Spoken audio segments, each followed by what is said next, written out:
Ladies and gents, and welcome. Hello, ladies and gents, and welcome to the Building Your Pull-Ups, the bread and butter back exercise, the pull-up.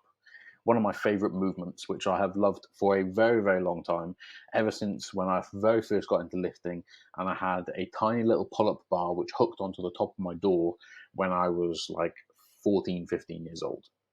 A staple bread and butter exercise. So whether you are completely new to pull-ups, you've never achieved one normal bodyweight pull-up, or whether you are looking to progress on your pull-ups, add weight even, or just find more comfortable ways of doing pull-ups, this is the free ebook for you. Before we get stuck into it, consider my online coaching. It is also a fantastic tool to be able to build on any lift that you have within your arsenal. I have worked with many clients in order to get them stronger, bigger, and more athletic. So firstly, what is the pull-up? It is a vertical pull movement, and we are using majority your lats, but we're also recruiting your traps, rhomboids, and also biceps. Okay, so in order to replicate the movement of a pull-up, to potentially just get stronger at it before you actually work into the actual normal pull-up, because if you've never done a regular pull-up, these are the exercises in which we want to start focusing on. Okay, so the movement pattern is a vertical pull, same as a lat pull-down, assisted pull-up, a single arm pull-down, neutral grip pull-down, pull-up, or neutral grip pull-down as well, actually. There's a couple of things that I would recommend also trying is pullovers. This also works your lat musculature, which will help a lot with your leverage on this movement, and also the negative reps. We'll talk about negative reps later on. As you can see here, if you've never done a pull-up, don't worry. We will definitely be progressing onto regular bodyweight pull-ups. It's not something which you just walk straight into, so it might take a few weeks for some of you, but rest assured, this is the place to be. Okay, so I might have to move myself here. Firstly, starting from absolute complete scratch. If you can't do 3 pull-ups, I would start with assisted. Okay, the assisted machine is a great way to be able to match the profile of what a normal pull-up is. If you're using bands instead of this, it can sort of slow your progress down. It won't stop you from making progress, but it is an alternative, but I would recommend the assisted pull-up machine more so for one primary reason. The resistance bands have the most amount of tension when they're at the very bottom of the movement, which means the bottom of the movement is the easiest part. When in reality, with a normal pull-up, that's not the easiest part, that's the hardest part. Okay, so in order to get better at the pull-up, you kind of need to match the same movement pattern rather than having a movement which starts easy and then gets harder. The pull-up actually starts harder and gets easier. Okay, because you're able to recruit more muscle fibers and the lat is stronger at its fully contracted point. Okay, so here is a bit of a structure of what I would use when we were looking to progress on your pull-ups. Okay, so when we're using the assisted pull-up machine, you would use the counterweight. Obviously, the higher the counterweight, the easier the assisted lat pull-down is. And you'd be looking at starting off with 3 sets of 5 reps. This is a very standard sort of strength building rep range. Then as we progress through the weeks, as you can see here, we start to take the reps up slightly. So you'll start off with 3 sets of 5 reps, then go 3 sets of 6 reps, 7, and then after you do the 7 reps, we're going to reduce down the counterweight and then start again. 3 sets of 5, 3 sets of 6. Reduce down the counterweight, 3 sets of 5, 3 sets of 6. So we're staying between that 5 and 7 rep range. Okay.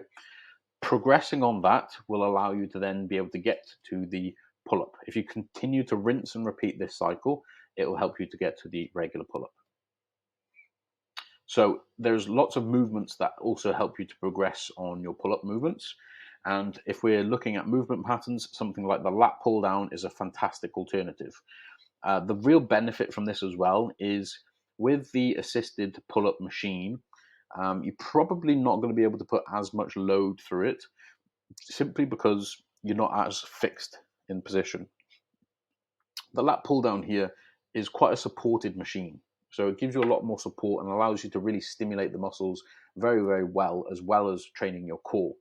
The assisted pull-up machine, because it's got support on your legs or your knees, you don't actually need your core so much. You don't actually recruit your core that much. So something like this really recruits your core well because you've got your knees tucked underneath and you're having to flex into that to be able to get that position properly. Okay, so even though, and obviously you can read through all these pointers in your own time, but even though it's not exactly the same as a pull-up, it's very, very similar, the movement. So again, here's some form of progression scheme that you can use through the weeks. You might be thinking, why does it go up to only 7 weeks? Now, normally I recommend my clients deloading around the 7-8 week mark because you accumulate quite a bit of fatigue after you've really been pushing your training. If you're training like less than three sessions a week, maybe you can push this on to like 8 or 9 weeks, but I really wouldn't go further than that very often because the deloads benefit you greatly with your strength as well. It's not just simply an active recovery week. It's also a week in which benefits you with neurological fatigue as well, your central nervous system.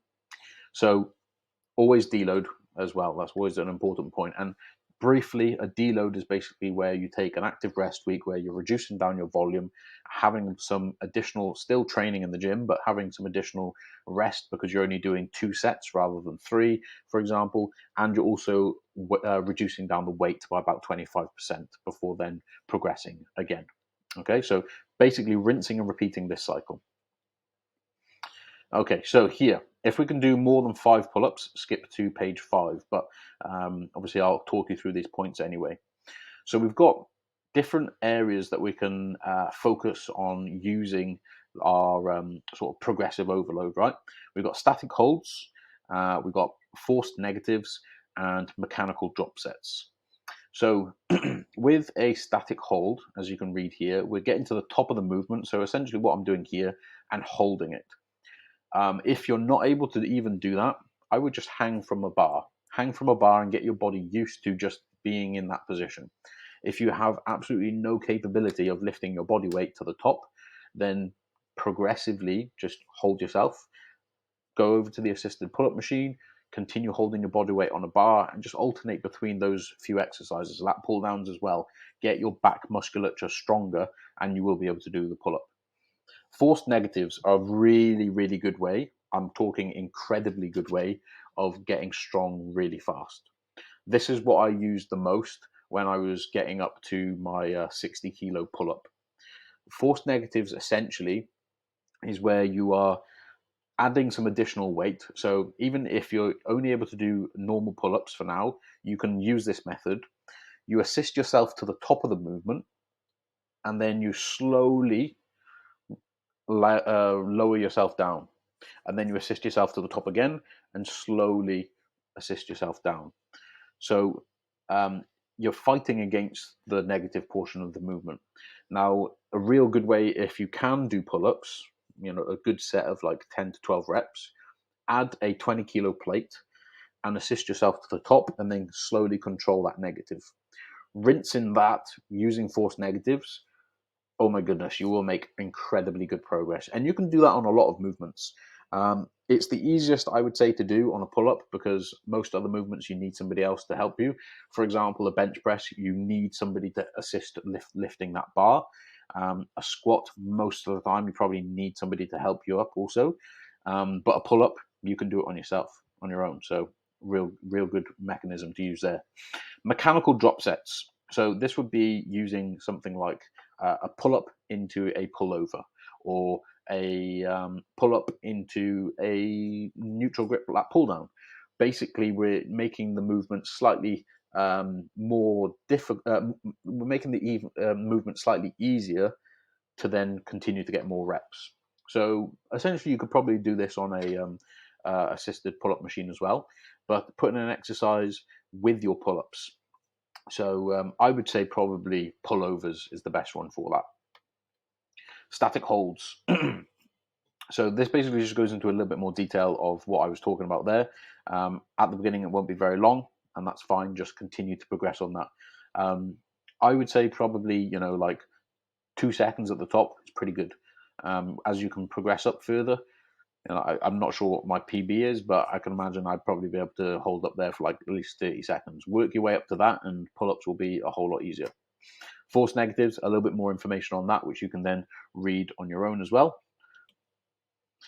Mechanical drop sets. So this one I used for an example, lat pull down into the straight arm lat pull over. These two movements still, as you can see in the graphics, still use the same musculature, but we're changing up the mechanism that you're using. So you're still doing a pull down movement essentially, because you're bringing your elbows down, right? Your elbows, your lats attached to your shoulders, which then also shortens when you bring your arms down.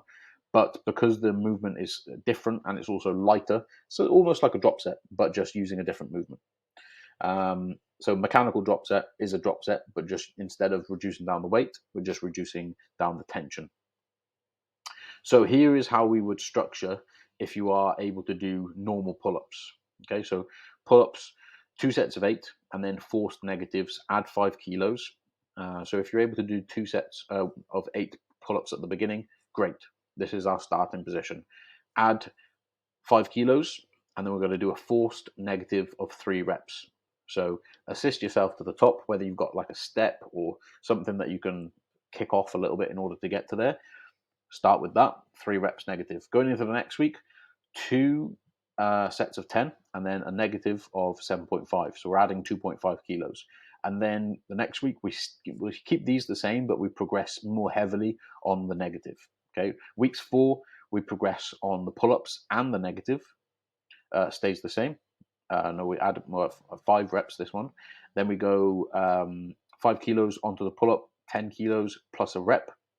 Then we go 2.5 plus on the pull-ups, and then 2.5 plus but minus reps on the negative. Then deload, 5 to 7 days rest, or you can do a deload. And then we rinse and repeat again. So we're starting off 5 kilos up from where we were before. See, here we've got 5 kilos up plus 2 reps. And then we continue to go again. Add 2 reps to that, add a rep to the negative, add 2.5 kilos to that, reduce down by 2 reps, and then add reps to the negative. And then, as you can see, we can progress through that. Okay, so that is the scheme, the sort of rep scheme that I would use in order to really be able to maximize this progress. And then once you get to the point where you're at week 6 and you're able to do 10 reps of 10 kilos, and your force negative is around 12.5 to 8, we can then rinse and repeat again and start off where we were with the 10 kilos and the 12.5 on the negative. Okay, so basically this is your cheat code to build an insane back and a really, really strong pull-up. So hope you enjoy it. Like I said, work your way through it as long as you can sort of break down everything that I've said. Maybe print out that area of the workout so you can really focus on that with your pull-ups, and that will give you a fantastic base to be able to really build a really strong pull-up and an impressive back off. Okay. If you have any coaching inquiries, of course, you can always inquire through to my DMs on Instagram or apply through my website, simongoodincoaching.net. I want to thank you very much for downloading this free ebook. If you have anything that you would like to ask me, any questions to do with the training within this ebook, then don't hesitate to drop me a DM. I will speak to you all guys soon. Take care of yourself and go build a big back.